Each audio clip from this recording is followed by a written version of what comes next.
परम पूज्य गुरुदेव एवं परम वंदनीय माता जी के चरणों में कोटि कोटि नमन। सभी को मेरा प्रणाम। माता जी के भोजन से एक व्यक्ति का बदल गया पूरा जीवन।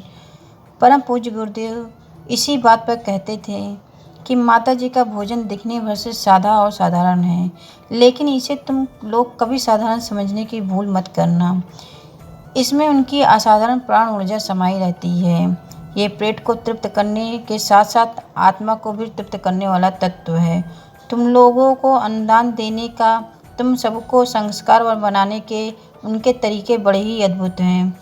माता जी के चौके में भोजन लाखों ने किया होगा, उनके संकल्प में तो लाखों से अधिक आए होंगे, पर इस उपयुक्त सच को कम ही लोग समझ पाए हैं। हाँ, बुद्धि से न समझ पाने के बावजूद इनकी भाव अनुभूति बहुतों ने पाई होगी।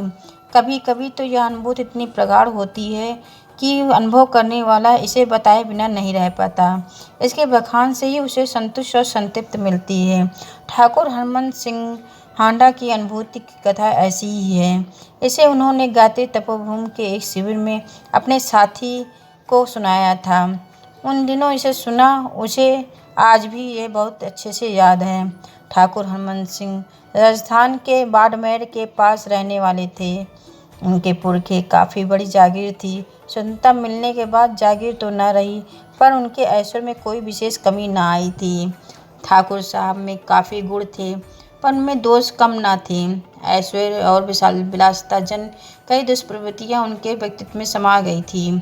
उनकी धर्मपत्नी परिवार के सदस्य उनके इन दुर्गुणों से बहुत परेशान थे। पता नहीं किस तरह परिवार के लोगों को एक अखंड ज्योति पत्रिका उनके हाथ लग गई। इसमें गायत्री तपोभूमि के यहाँ चलने वाले शिविरों में और बहुत छपा था। सारी बातें पढ़कर परिवार के सदस्य उनकी पत्नी ने सोचा कि ठाकुर साहब को वहाँ ले जाया जाए। उन सब लोगों ने ठाकुर साहब की बात की, थोड़ा सा नानुकुर किया, फिर बाद में वे तैयार हो गए।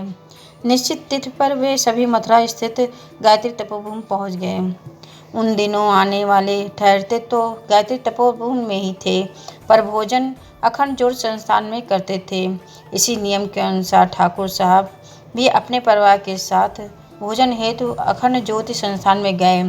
माता जी ने स्वयं अपने हाथों से परोसकर उन्हें भोजन कराया। मुर्गा, मांस, शराब के अभ्यस्त ठाकुर साहब हालांकि इस तरह के भोजन के आदी न थे, फिर भी न जाने क्यों उन्हें इस भोजन में कुछ अद्भुत स्वाद आया। भोजन करने के बाद वह फिर से तपोभूमि लौट आए। परिवार के सदस्यों के बहुत समझाने पर भी उन्होंने शिविर के किसी भी कार्यक्रम में भाग नहीं लिया। हाँ, खाना खाने के लिए अवश्य उनके साथ माता जी के यहाँ पहुँच जाते थे। ठाकुर साहब के अनुसार पता नहीं क्या था उस भोजन में, पर कुछ अद्भुत जरूर था। 2-3 दिन बाद ही मुझे एक अद्भुत भाव परिवर्तन नजर आने लगा।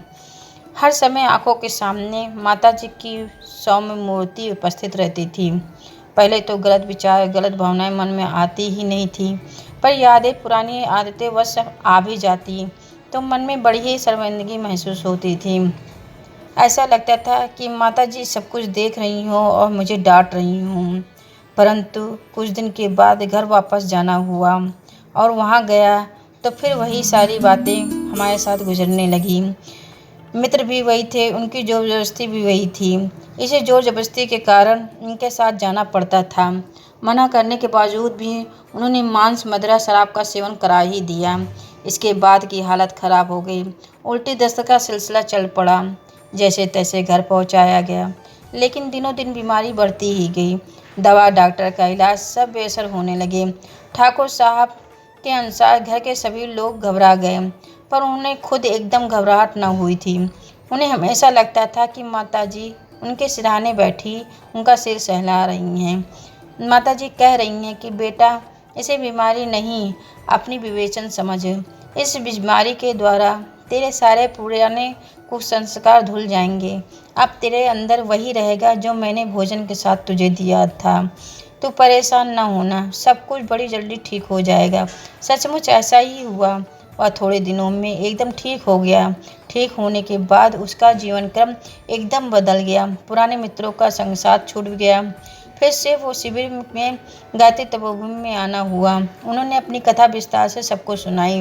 उनका बदला हुआ जीवन क्रम कहे गए सत्य को प्रमाणित कर रहा था। नियमित ब्रह्म मुहूर्त में गायत्री साधना, प्रातः हवन उनके जीवन में अनिवार्य अंग बन गए थे। माता जी द्वारा दिए गए दिव्य संस्कारों ने उन्हें संपूर्ण रूप से बदल दिया था।